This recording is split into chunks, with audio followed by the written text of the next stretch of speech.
this guy does, this guy does, this guy does, this guy does. There's no real leadership in that. The leader is just sitting back and everything's happening. Well, this is one of the original ways of looking at leadership. And it's okay. But as time progressed, people began to look at it in different ways. You know, every time, psychologists are great at having theories, and every guy twists somebody's theory a little bit and adds their little piece, okay? So that you invent your own. Another way you might look at leadership is in terms of orientation of the leader.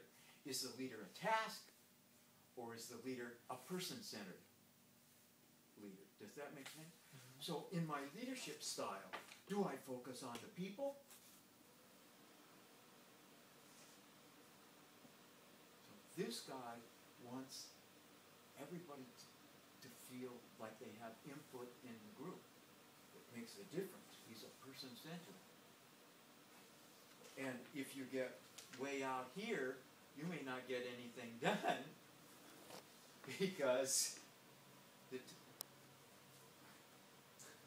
that's one of the problems of speaking, right? Because you're so focused on the people. Does that make sense? That you don't focus on the task.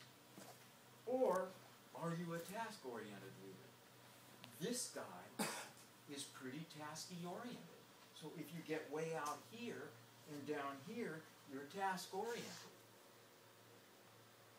Okay? I suppose the laissez-faire guy falls somewhere in here.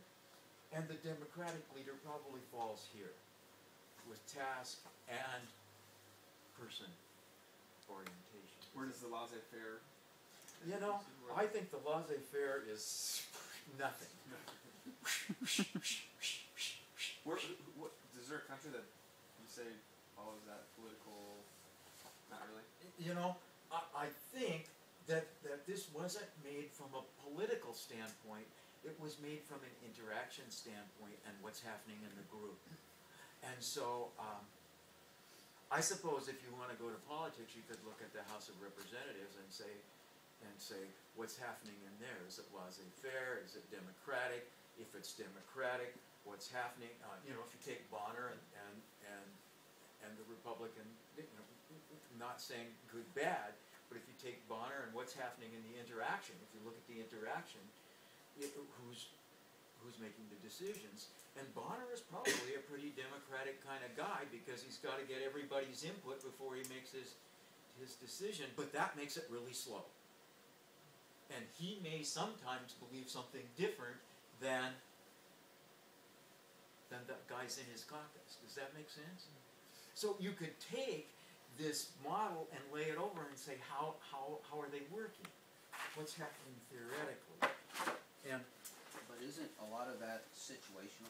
Okay, yeah, I want to go there. Okay. I want to go there real quick. And here's another take on the leadership